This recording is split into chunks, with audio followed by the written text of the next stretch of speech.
Hello student, Shrimati Maurya देवी तापड़िया कन्या महाविद्यालय के इस यूट्यूब चैनल पर आप सभी का फिर से स्वागत है। आज का जो अपना टॉपिक है वो है थ्योरम ऑफ बाइलिनियर ट्रांसफॉर्मेशन।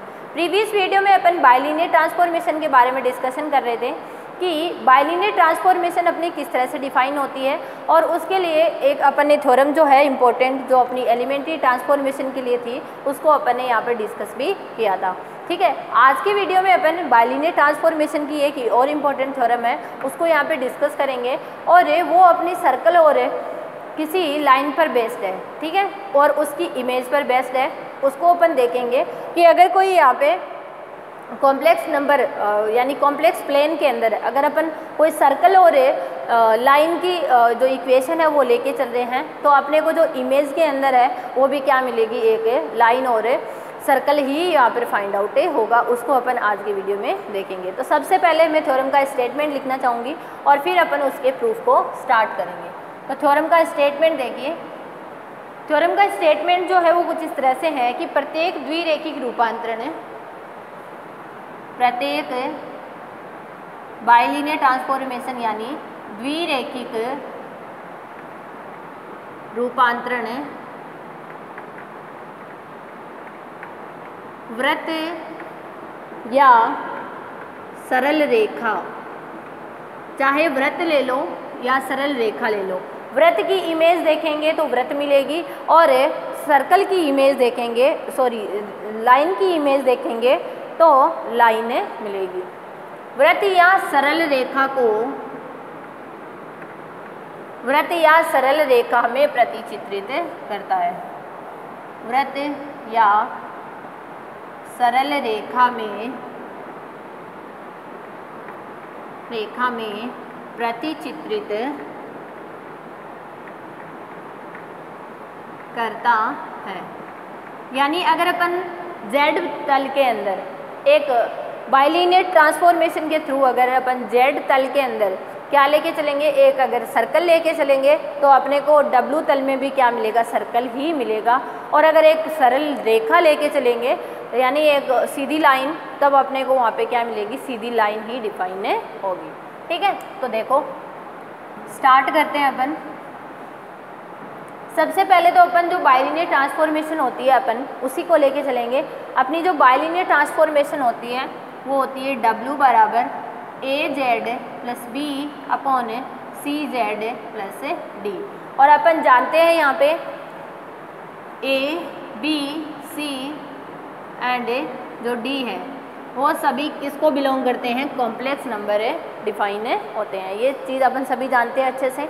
दूसरा जो चीज़ है इसके अंदर अपन देखते हैं कि AD minus BC not equal to 0। जब अपन बाइलिनियर ट्रांसफॉर्मेशन देखते हैं तो उनके अंदर ये सारी चीज़ें जो है वो डिफाइन होती है। अब अपन देखेंगे सबसे पहले कि जो भी अपना Z प्लेन होगा उस Z प्लेन के अंदर अपना एक सर्कल का इक्वेशन किस तरह से डिफाइन हो सकता है और एक सरल रेखा का इक्वेशन कैसे डिफाइन हो सकता है। तो उसको मैं लिखूंगी कि किसी भी जो अपना Z प्लेन है, Z समतल में वृत्त का समीकरण, Z समतल में वृत्त का समीकरण, सर्कल का समीकरण। तो देखिए क्या होता है,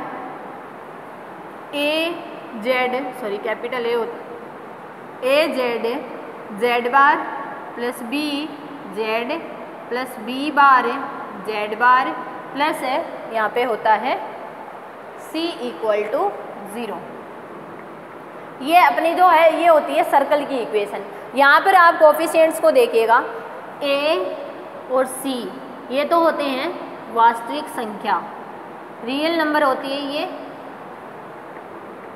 और जो अपना B आपको दिख रहा है वो क्या होता है, यहाँ पे कॉम्प्लेक्स नंबर B होता है सम्मिश्र संख्या यानी कॉम्प्लेक्स नंबर। क्लियर है अच्छे से। ये होती है अपनी सर्कल की इक्वेशन। अगर अपने को इसी में सरल रेखा की इक्वेशन डिफाइन करनी हो तो जब आप इस इक्वेशन के अंदर ये जो आपको सर्कल की इक्वेशन दिख रही है, इस सर्कल में आप एक ये जो आपको A दिख रहा है, इस A को अगर आप 0 पुट कर देते हो तो ये किसकी बन जाएगी, एक सरल रेखा की समीकरण अपने पास से मिले जाएगी। क्लियर है। तो देखो अपन स्टार्ट करते हैं। ये जो चीज़ें लिखी हुई है इन्हीं से अपने को स्टार्ट करना होता है, W से जो लिखी हुई है। अब अपने पास जो इक्वेशन है उसमें आपको क्या दिख रहा है, z, ठीक है।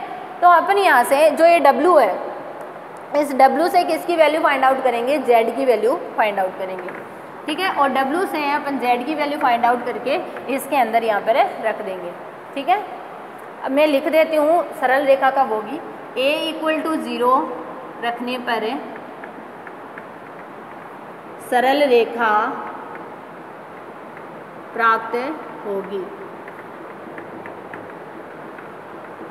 क्लियर है, ठीक है। जब आप इस इक्वेशन में a = 0 पुट कर दोगे तो ये क्या हो जाएगी, सरल रेखा की समीकरण बन जाएगी। अब देखो w होता है अपना az plus b/cz plus d। तो इससे अगर मैं फाइंड आउट करूँगी z का मान, तो z का मान आएगा -dw plus -dw+b/cw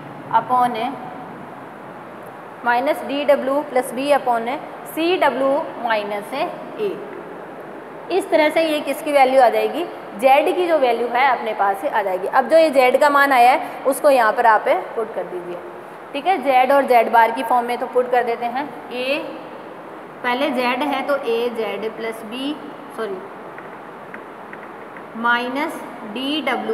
-dw+b/cw -a। ये तो हो गया अपना z का मान।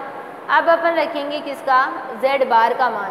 तो z बार जो है वो उस पर क्या हो जाएगा, बार डिफाइन हो जाएगा -d bar w bar plus b बार। क्योंकि अपन जानते हैं कि ये जो अपने स्मॉल ABCD लेके चल रहे हैं ये तो कैसे होते हैं, अपने कॉम्प्लेक्स नंबर होते हैं, तो इनका बार तो डिफाइन होगा, c bar w bar -a bar, ठीक है। ये अपना पहला जो है वो यहाँ पे बन गया। फिर b के साथ कौन है, z, तो मैं लिख देती हूँ -dw+b/cw -a।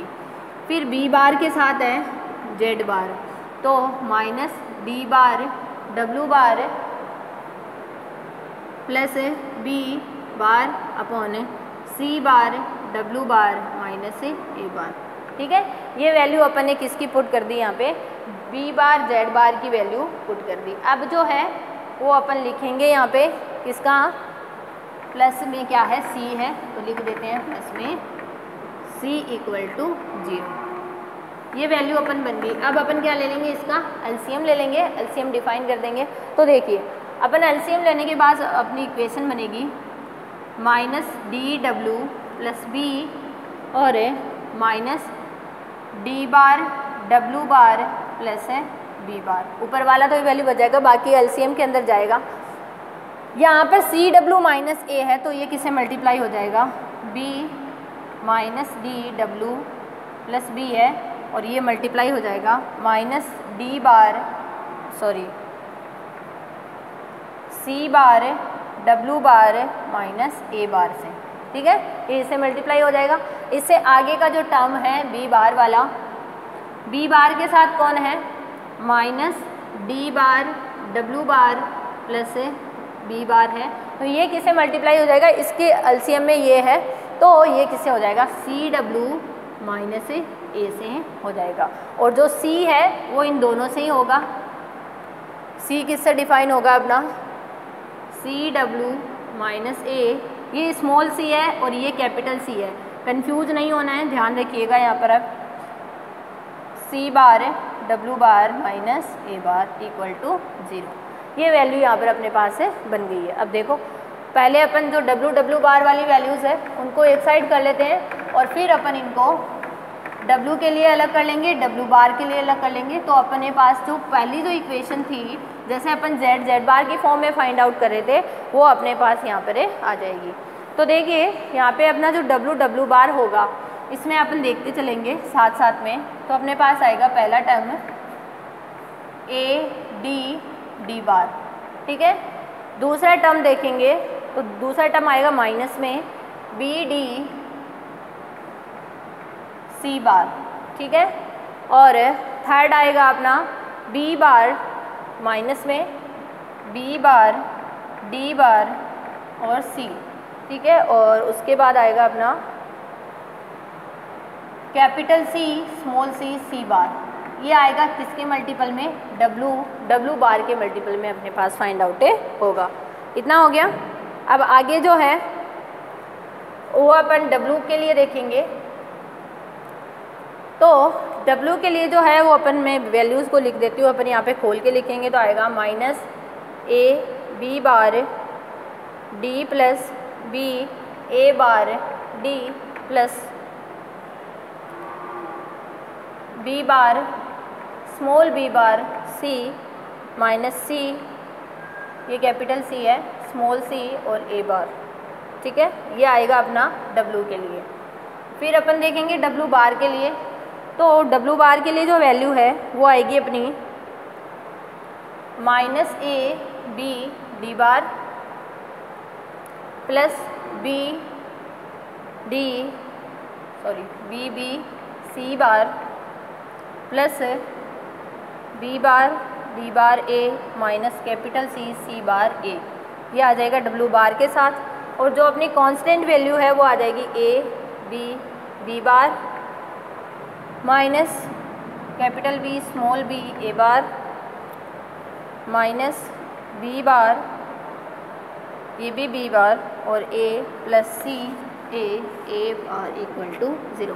ये वैल्यू जो है चारों वैल्यूज अपने पास में फाइंड आउट हो गई इस तरह से। ठीक है, अब अपन देखेंगे इनमें से कौन सी कॉम्प्लेक्स नंबर है और कौन सी कॉम्प्लेक्स नंबर नहीं है।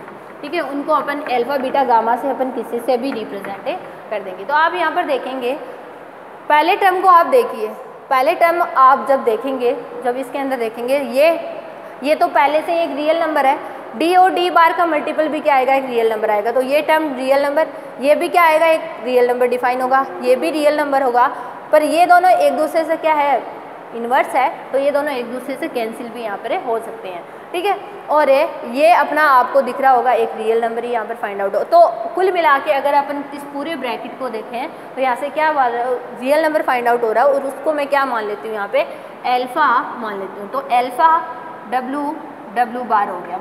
ठीक है, अब आप इसको और इसको कंपेयर करवाइए। इसको कंपेयर, अगर मैं इसको यहाँ पे बीटा मानती हूँ तो ये मेरा क्या हो जाएगा, बीटा बार, क्योंकि आप देखोगे कि जिसमें यहाँ पर बार है उसमें इसका उल्टा बार है। ठीक है, जैसे इसमें B पे बार है तो इसमें B पे है तो इसमें D पे, यानी इस पूरे पे अपन ने होल बार ले लिया तब अपना ये वाला डिफाइन हुआ। तो ये होगा बीटा W और ये हो जाएगा बीटा बार W।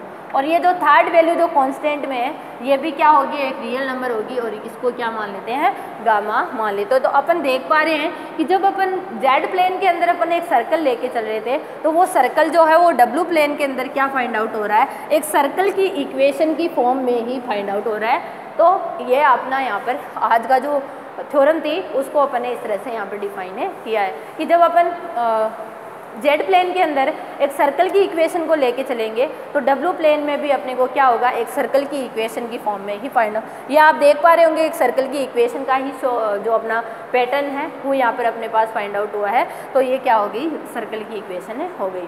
तो स्टूडेंट ये था अपना आज का वीडियो जिसमें अपन ने बाइलिनियर ट्रांसफॉर्मेशन के एक इंपॉर्टेंट थ्योरम को डिस्कस किया है। आई होप आपको ये क्लियर हुई होगी। आप इस वीडियो को ध्यान से देखना और कुछ भी नहीं समझ में आता तो शेयर करना। Thank you so much.